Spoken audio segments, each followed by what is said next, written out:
So as your wealth starts going up, you need more citizenships, you need more passports, and millionaires and billionaires, they often have a wide portfolio for multiple reasons. I'll get to some of the reasons why you need more than 2 or 3 passports in some cases. But first, let's look at some examples of what we are talking about, right? It's always good to look at other people and their portfolios and see what they have. And I'm going to discuss some exotic citizenships out of their portfolios that are actually possible. So they might have 2 or 3 or 4 through multiple means or ways, and our objective here is to identify the unique one, spot the unique one, and if there's an opportunity to get that citizenship, then might as well look at the options and some of the advantages. So first one I would like to discuss is Tom Hanks. Now he obviously is an American, but he also has the Greek passport in his portfolio. Obviously, we're not going to discuss how to get the American citizenship, right? So we're going to discuss the other ones. A lot of the examples that I'm going to discuss all have a US passport. It's all about the exotic one is the diversified one. The reason why you need diversity is because once you have all your funds in one country, if a country is super strict and let's say there's a threat or realistic chance of you losing all your money in a country, you want to diversify your portfolio. Your presence, your homes, your properties, your money should be spread across multiple jurisdictions. And something very important is that you need to have citizenship. A lot of rookies go and strike residencies in Asian countries which never ever give citizenship, or even some of the Middle Eastern countries. And that is exactly what you don't want. You want a citizenship in a country where you live. You want a citizenship in a country where you possess your assets or you have anything to do with. In your Plan B or Plan C countries, you should ideally have citizenships. Let's talk about the Greek option. Now, how do you get this? Is it possible to get the citizenship? Yes, absolutely. It's possible to get the citizenship. The simplest or the easiest way for wealthy people without hassle is going to be the Greek Golden Visa. You can keep this as a pure Plan B residency. It does not have any physical presence requirements meant to maintain the golden visa. But let's say you want to convert this into a citizenship, you're serious about this. This is one of the more harder ones. We're going to discuss simpler and easier examples in this list, but you can convert this into nationality if you consistently live in Greece for more than half the time each year. After 7 years, you can apply for your nationality. The second example on this list is a truly exotic one is Angelina Jolie. Now, she has a couple of interesting citizenships. One is obviously the US, and the second one is Cambodia. Now, she was awarded the Cambodian citizenship. It was an exceptional citizenship. There is another exceptional form of citizenship that's available in Cambodia is through investment, and the threshold is around 300K. It's 245 plus fees. So looking at 300K, and in that range, you can quickly obtain the Cambodian passport. It's not heavily advertised or marketed. It wants to stay low-key, low profile. But if you're willing to put that much money in Cambodia, it's an investment and there's a certain fee component that you have to remit to the government. And then you can immediately, in 2 or 3 months, you can acquire the Cambodian passport, the Cambodian nationality. This is a truly exotic one.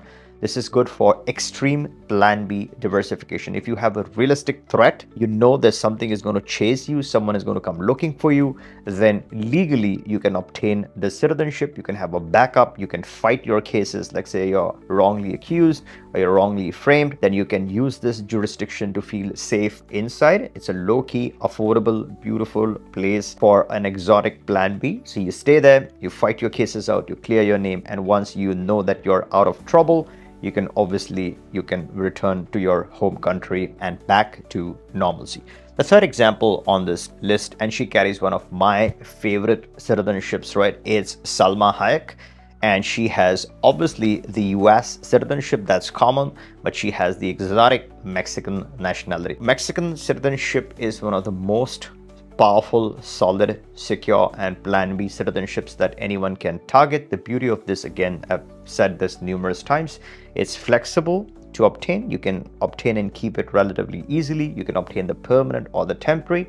You can wait for the 5-year period, and then you can naturalize in the 5th year.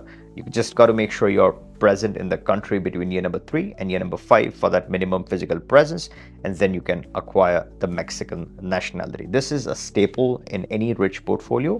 So if you can afford to get the Mexican residency, fairly straightforward, fairly cheap. All you're doing is showing a certain income or bank balance, and you can obtain this residency, convert this into citizenship in future, and then you have one of the most powerful nationalities that anyone could have. The fourth on the list is Elon Musk. He also has one of my favorite choices, which is South Africa. His portfolio is super rich. And of course, he has the US citizenship. He has a duplication in place, right? So apart from having the US citizenship, he has a copy of it, which is Canada, gives you the exact same, it's a mirror image of each other, gives you almost the same access that you would get. In future, he wants to have an option. He's not going to leave the US. He is who he is because of the US. He's doing well, so he's obviously going to continue with that citizenship. Worked very hard to get it in the first place, but he has a duplication in place with the Canadian citizenship. And the objective of this video is not to discuss countries like US, Australia, Canada, right? All of that, assuming that you have that citizenship already. The other citizenship, or the exotic citizenship in his portfolio, is the South African one. This is as good or even better than the Mexican residency. I think now in 2025, because of the BRICS and the importance of the BRICS bloc, I personally feel the South African permanent residency is gaining more popularity than the Mexican residency, and a lot of people are now starting South Africa ahead of Mexico because of the extreme diversification prospects. This again does not require any physical presence to maintain the permanent residency. You just need to enter in once every 3 years, which is easy to do. And the only amount that you're looking at is 6,800 in donation to the South African government. Of course, there are going to be some lawyer fees, etc., but there are no other golden visa fees. Now, this program is similar to the Panama program. They both were around the same price point. Panama was 5,000. Now the Friendly Nations visa is bumped up to 200K. South Africa is still at $6,800. And I wouldn't be surprised if they bump this up to a golden visa standard and make this a much unaffordable requirement for a lot of people. So while this is available, if you are interested, we have 3 attorneys in South Africa. This is one of our most popular programs in 2025. It was also an extremely popular program in 2024. If you want to get started, you can always click the link, book a call. We can discuss the requirements and get you started immediately for South Africa, as well as for Mexico if you plan to start both these two. The fifth on the list is the infamous example of Durov. He is the CEO of Telegram, and he was accused of criminal activity, because obviously he has the platform, and there was some criminal activity by shady characters. They were using his platform for some illicit purposes, illicit business.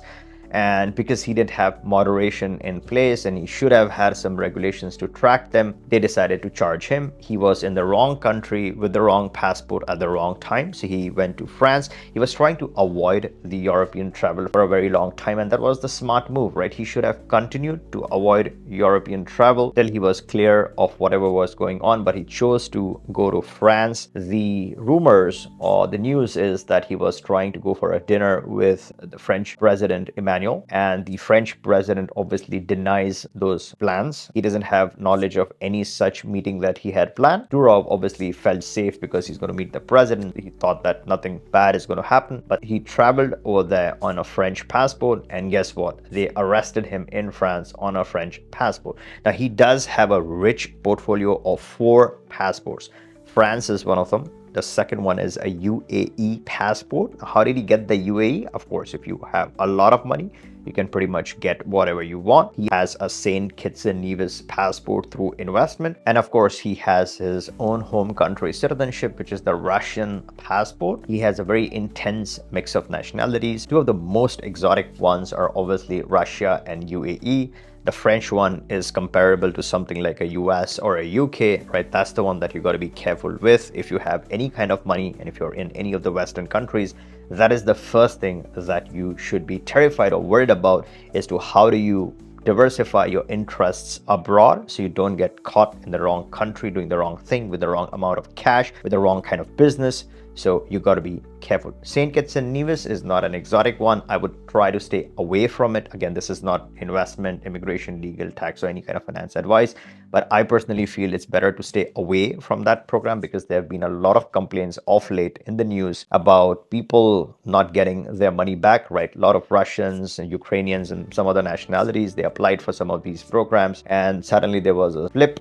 They said no more citizenships to certain nationalities, And when it was time to get the money back, there's been a delay and people have not received their monies back, which is again something that I'll be very careful with. Do your research. If possible, try to avoid any of the shady citizenships. I'm not saying by any means SKN is shady. These are just allegations. They got to be proven. So to summarize, out of all these portfolios, the key picks are Cambodia, Mexico, South Africa. Also, I would throw in Argentina in the mix. A lot of people carry the Argentinian nationality. It's fairly straightforward to achieve the Argentinian citizenship. Peru is also possible if you're looking for a quick citizenship. If you want a quality, top-notch, top of the top citizenship from Latin Americas, then you have Chile. It's not going to be like your typical Western country, but it's going to give you all the bells and whistles, all the access that a US passport is going to give you. So Chile is a top pick in this list.